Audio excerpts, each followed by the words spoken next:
Exercício 8. Um campo magnético uniforme, B, é perpendicular ao plano de uma espira circular com 10 centímetros de diâmetro. Então, aqui está o plano da espira, né? O campo está aqui, vamos supor que ele esteja entrando na página, tá bom? Isso não vai ser importante, mas só para você entender que o campo aqui é perpendicular ao plano da espira. Isso sim é importante. Com 10 centímetros de diâmetro. Então, tá. Então, essa espira aqui, ó, que forma aqui, tem 10 centímetros de diâmetro. Formada com um fio de 2,5 milímetros de diâmetro. Então, quando ele fala o diâmetro do fio, é o fiozinho aqui, ó, ele tem uma largura, tá bom? O que mais? E resistividade 1,69 vezes 10 a menos 8 ohm vezes metro.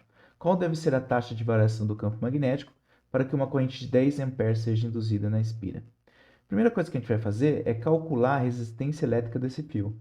Para isso, a gente vai usar a segunda lei de Ohm, né? Resistência é ρ vezes L dividido pela área, que é a área do fio, né?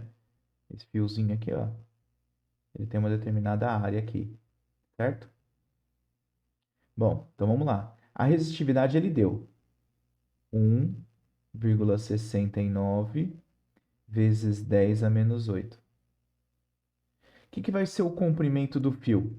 O comprimento do fio vai ser o 2πr, né? Por quê? Olha só, eu vou pegar justamente o comprimento, ó, do fio aqui, ó. É essa espira que importa para mim. Esse é o comprimento inteiro. Se isso daqui tem um raio,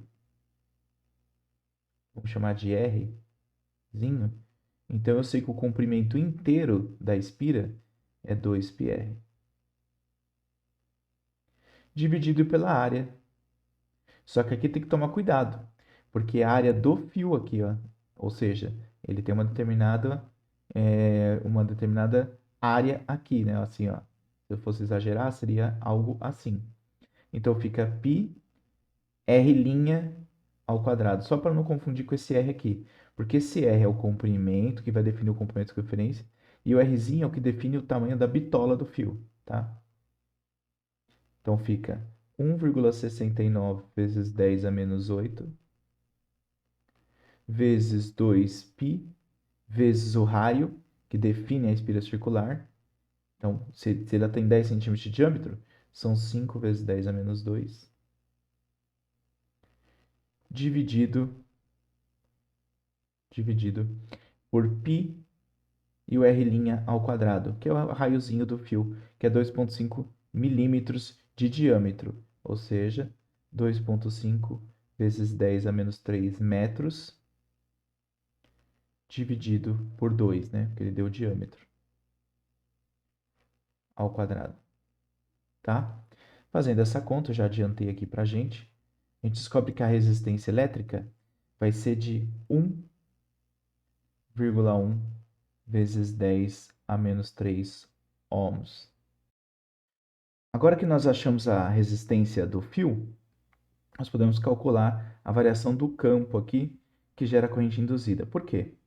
Porque a gente sabe que a corrente induzida é a força eletromotriz dividido pela resistência elétrica. E o que vai ser a força eletromotriz? A força eletromotriz, pela lei de Faraday, é a variação do fluxo no tempo, tá? Aí eu não vou colocar o sinal, vou trabalhar em módulo aqui, tá? E o que é a variação do fluxo? A variação do campo vezes a área, dividido por ΔT.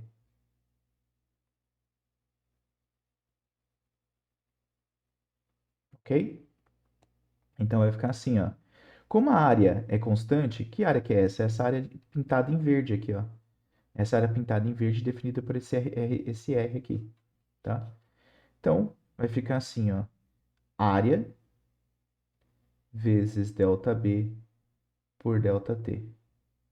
Que é justamente o que eu quero saber. Tá vendo? ΔB por ΔT. Toda vez que ele pergunta assim em física qual deve ser a taxa, é porque ele quer alguma coisa pelo tempo.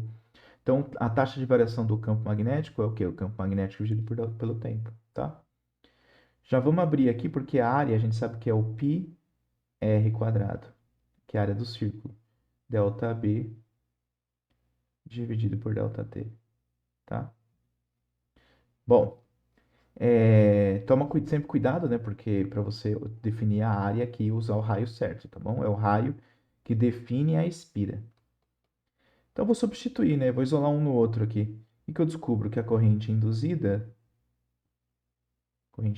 se eu substituir a força eletromotriz aqui, ó, vai dar πr²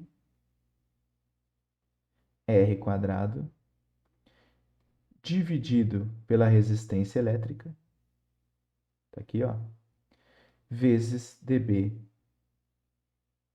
dt. E a pergunta é justamente dB dt. Então, vamos lá.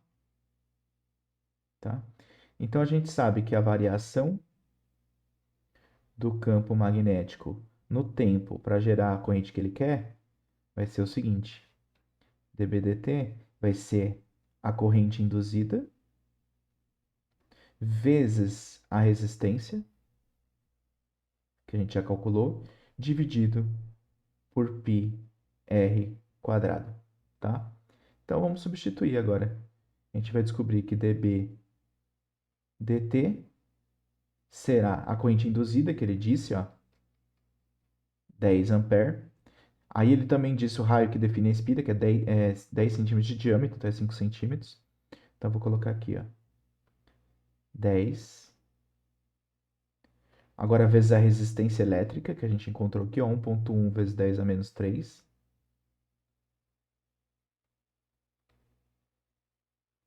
Certo? Dividido por π vezes 5 vezes 10 a menos 2 ao quadrado, tá? E aí, eu já fiz a conta aqui para adiantar para a gente. A gente vai descobrir que o dB dt, a variação do campo no tempo para gerar essa corrente, vai ser de 1,4 Tesla por segundo. Certo? Então é isso, pessoal. Qualquer dúvida, por favor, é só escrever aqui nos comentários, tá bom? Abraços e até mais.